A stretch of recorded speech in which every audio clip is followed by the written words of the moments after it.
Bulletin में सबसे पहले बात करेंगे बरसात के कहर का, क्योंकि देश भर के कई इलाकों में बरसात का कहर देखने को मिल रहा है। हिमाचल प्रदेश की कुल्लू में भी भारी बारिश का कहर देखने को मिला। बारिश के कारण मकान गिर गया।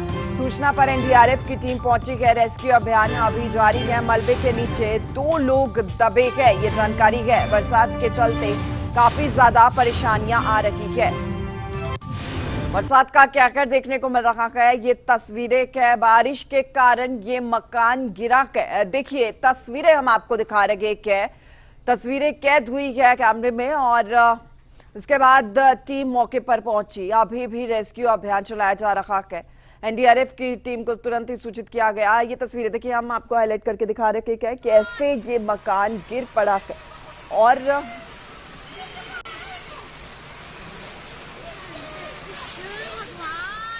कुल्लू की ये तस्वीरें हैं जहां पर तेज बरसात से कितना ज्यादा नुकसान हो रहा है। ये देखिए कैसे पल भर में ही ये मकान जो है वो गिर पड़ता है और मलबा की मलबा आसपास में नजर आ रहा है। मकान गिरने से काफी ज्यादा नुकसान और खबर यही कि अभी इसमें 2 लोग दबे हुए हैं। हालांकि तुरंत ही एनडीआरएफ की टीम को सूचित किया गया। टीम मौके पर पहुंची, राहत अभियान चलाया गया।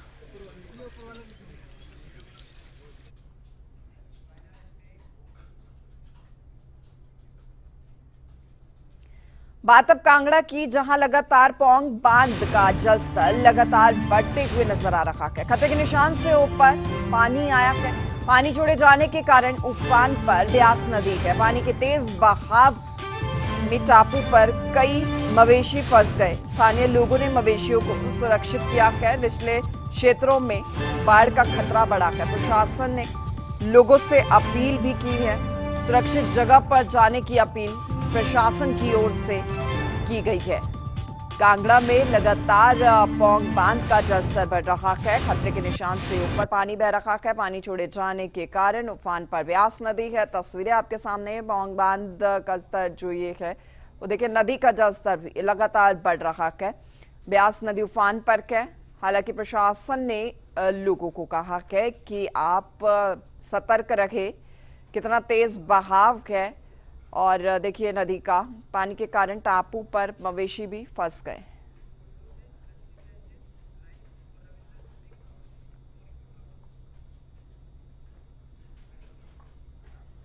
दो सहयोगी हमारे साथ जुड़े हैं। कुल्लू से सृष्टि हमारे साथ जुड़ी है और कांगड़ा से रविंद्र चौधरी हमारे साथ जुड़े हैं। पहले मैं आपका रुख करूंगी सृष्टि, क्योंकि हालात बहुत ज्यादा खराब हो रखे हैं और ऐसे में बादल फटने की खबर को, लैंडस्लाइड की खबरें को, अभी जो हम दिखा रखे हैं तस्वीरें वो बेहद ही भयावह है। एक मकान गिर पड़ता है। अभी क्या खबर है, इसको लेकर ताजा अपडेट?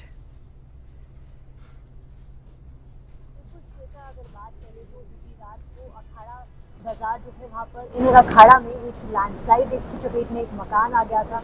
हालांकि क्योंकि इस घर में कुछ लोग किराए पे रहते थे, तो उनमें से एक व्यक्ति तो रात को ही लैंडस्लाइड की आवाज़ आते ही यहाँ से निकल गया। बट लेकिन 2 लोग जो है वो यहाँ पर दबे हुए हैं और ऐसे में अब एनडीआरएफ की टीमें रात से ही इस रेस्क्यू ऑपरेशन में जुटी हुई है।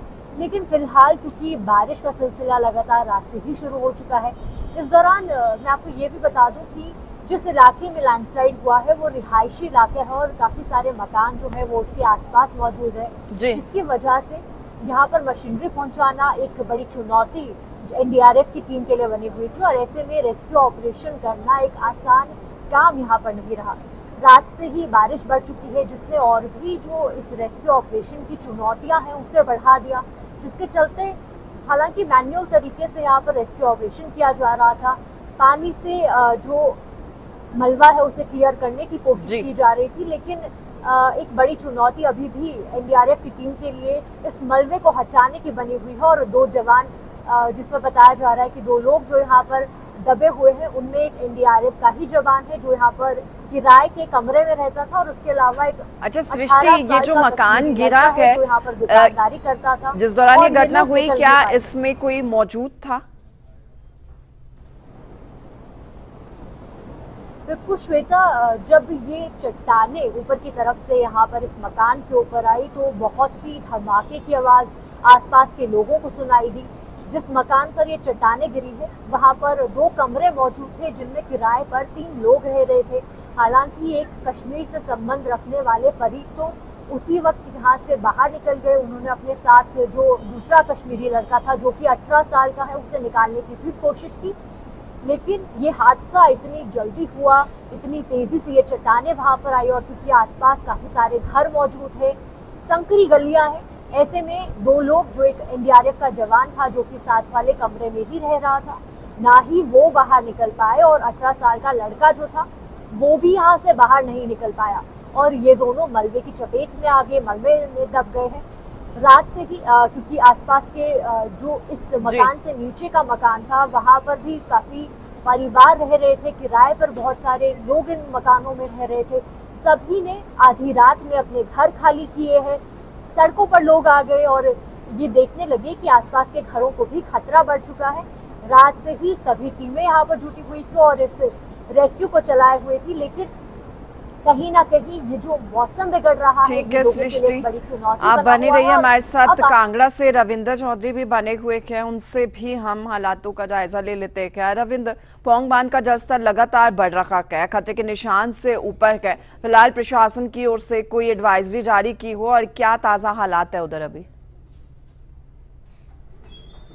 जो जलस्तर है वो खतरे के निशान 1390 फीट से बढ़कर 1384 यानी 4 फीट ऊपर हो गया है, जिसको लेकर प्रशासन ने अलर्ट जारी दोबारा किया हुआ है। लेकिन पानी कितना, हालांकि पोंग बांध से जो पानी ब्यास नदी में छोड़ा जा रहा था वो करीब 1,10,000 क्यूसेक जो पानी छोड़ा जा रहा था, लेकिन निचले क्षेत्रों पंजाब के होशियारपुर और पठानकोट के एरिया में पानी से बची तबाही को लेकर बीबीएमबी ने कुछ जो पोंग डैम का जो जलस्तर जो छोड़ा जा रहा उसको कम किया है, उसको करीब 80,000 क्यूसेक तक लेके आए हैं। लेकिन अभी सूत्रों की जानकारी अनुसार बीबीएमबी की जो बैठक है वो लगातार जारी है और अगले कुछ क्षणों में ये निर्णय लिया जाएगा कि बीबीएमबी का पानी बढ़ाया जाएगा या जो छोड़ा गया पानी का स्तर जो मात्रा जो बढ़ाई जाएगी या नहीं बढ़ाई जाएगी। इसी को लेकर अगर निचले क्षेत्र की बात करें इंदौरा की, तो पिछले 30 दिनों से लगातार पोंग डैम के गेट खोले गए हैं और खुले हुए हैं और जिसको लेकर इंदौरा और फतेहपुर और खासकर इंदौरा के क्षेत्रों में हालात काफी खराब हो चुके हैं। लोग अपने घरों को छोड़कर सुरक्षित जगह पे जा रहे हैं। इसी के लेके जो पंजाब का होशियारपुर और पठानकोट जो इलाका पड़ता है वहां भी लोग जो काफी लोग जो लोगों के घर जो पानी के बीच में जलभराव हो गया है। ठीक है सृष्टि और रविंद्र, आप बने रहिए।